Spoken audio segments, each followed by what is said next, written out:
श्रावण माह की पूर्णिमा को रक्षाबंधन या कहें कि राखी का त्योहार मनाया जाता है। अंग्रेजी कैलेंडर के अनुसार इस बार यह पर्व 30 अगस्त 2023 बुधवार को मनाया जाएगा। आओ जानते हैं इस त्योहार को मनाए जाने संबंधी 10 पौराणिक मान्यताएं।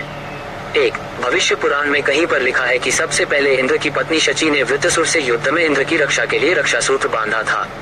इसलिए जब भी कोई युद्ध में जाता है तो उसकी कलाई पर कलाया, मौली या रक्षा सूत्र बांधकर उसकी पूजा की जाती है। देवी लक्ष्मी ने राजा बलि को अपना भाई बनाकर हाथों में अपने पति की रक्षा के लिए यह बंधन बांधा था और अपने बंधक पति श्रीहरि विष्णु को अपने साथ ले गई थी। 2. दूसरी कथा हमें स्कंद पुराण, पद्म पुराण और श्रीमद् भागवत पुराण में मिलती है। कथा के अनुसार भगवान विष्णु ने अदिति के गर्भ से वामन अवतार लिया और ब्राह्मण के वेश में असुरराज राजा बलि के द्वार भिक्षा मांगने पहुंच गए। चूंकि राज बलि महान दानवीर थे तो उन्होंने वचन दे दिया कि आप जो भी मांगोगे मैं वह दूंगा। भगवान ने बलि से भिक्षा में 3 पग भूमि की मांग ली। बलि ने तत्काल हाँ कर दी क्योंकि 3 पग ही भूमि तो देना थी। लेकिन तब भगवान वामन ने अपना विशाल रूप प्रकट किया और 2 पग में सारा आकाश, पाताल और धरती नाप लिया। फिर पूछा कि राजन अब बताइए कि तीसरा पग कहाँ रखूं? तब विष्णु भक्त राजा बलि ने कहा, भगवान आप मेरे सिर पर रख लीजिए। और फिर भगवान ने राजा बलि को रसातल का राजा बनाकर अजर अमर होने का वरदान दे दिया। लेकिन बलि ने इस वरदान के साथ ही अपनी भक्ति के बल पर भगवान से रात दिन अपने सामने रहने का वचन भी ले लिया। 3. भगवान को वामनावतार के बाद पुनः लक्ष्मी के पास जाना था, लेकिन भगवान ये वचन देकर फंस गए और वे वहीं रसातल में बलि की सेवा में रहने लगे। उधर इस बात से माता लक्ष्मी चिंतित हो गई। ऐसे में नारद जी ने लक्ष्मी जी को एक उपाय बताया। तब लक्ष्मी जी ने राजा बलि को राखी बांध अपना भाई बनाया और अपने पति को अपने साथ ले आईं।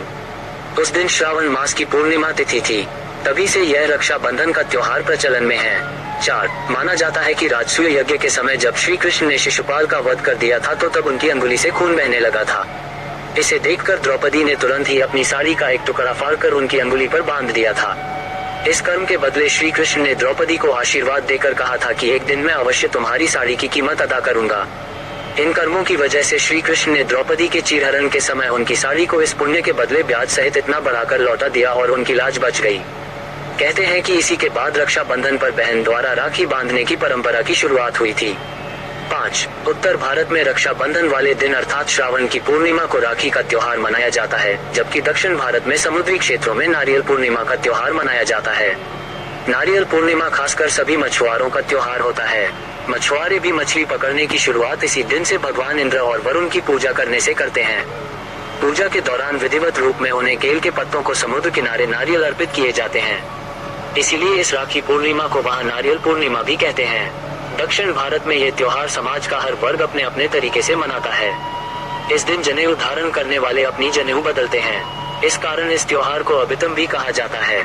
इसे श्रावणी या ऋषि तर्पण भी कहते हैं। 6. प्राचीन काल से ही राखी के रूप में मौली या कलावा बांधने का प्रचलन रहा है।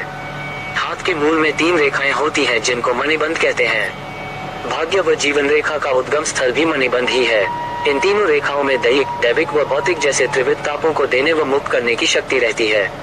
इन मणिबंधों के नाम शिव, विष्णु व ब्रह्मा हैं। इसी तरह शक्ति, लक्ष्मी व सरस्वती का भी यहाँ साक्षात वास रहता है। जब हम कलावा का मंत्र रक्षा हेतु पढ़कर कलाई में बांधते हैं तो ये 3 धागों का सूत्र त्रिदेवों व त्रिशक्तियों को समर्पित हो जाता है, जिससे रक्षा सूत्र धारण करने वाले प्राणी की सब प्रकार से रक्षा होती है। 7. शास्त्रों का ऐसा मत है कि मौली या राखी बांधने से त्रिदेव ब्रह्मा, विष्णु व महेश तथा तीनों देवियों लक्ष्मी, पार्वती व सरस्वती की कृपा प्राप्त होती है। ब्रह्मा की कृपा से कीर्ति, विष्णु की कृपा से रक्षा तथा शिव की कृपा से दुर्गुणों का नाश होता है। इसी प्रकार लक्ष्मी से धन, दुर्गा से शक्ति एवं सरस्वती की कृपा से बुद्धि प्राप्त होती है। यह मौली किसी देवी या देवता के नाम पर भी बांधी जाती है, जिससे संकटों और विपत्तियों से व्यक्ति की रक्षा होती है। यह मंदिरों में मन्नत के लिए भी बांधी जाती है। 8. संकल्प के लिए भी रक्षा सूत्र बांधा जाता है। जिस तरह की राजा बलि ने 3 पग भूमि को दान में देने के पहले जल छोड़कर संकल्प लिया था कि मैं 3 पग भूमि दान करता हूँ। इसी तरह रक्षाबंधन पर हम बहन को उसकी रक्षा का वचन देते हैं। मौली बांधकर किए गए संकल्प का उल्लंघन करना अनुचित और संकट में डालने वाला सिद्ध हो सकता है। यदि आपने राखी या मौली बांधी है तो उसकी पवित्रता का ध्यान रखना भी जरूरी हो जाता है। 9. शास्त्रों के अनुसार मौली बांधने से उसके पवित्र और शक्तिशाली बंधन होने का एहसास होता रहता है और इससे मन में शांति और पवित्रता बनी रहती है। व्यक्ति के मन और मस्तिष्क में बुरे विचार नहीं आते और वह गलत रास्तों पर नहीं भटकता है। कई मौकों पर इससे व्यक्ति गलत कार्य करने से बच जाता है। 10. महाभारत में भी रक्षाबंधन के पर्व का उल्लेख है। जब युधिष्ठिर ने भगवान कृष्ण से पूछा कि मैं सभी संकटों को कैसे पार कर सकता हूँ, तब कृष्ण ने उनकी तथा उनकी सेना की रक्षा के लिए राखी का त्योहार मनाने की सलाह दी थी। वीडियो पसंद आए तो मेरे चैनल को लाइक, सब्सक्राइब एवं शेयर कीजिए। धन्यवाद।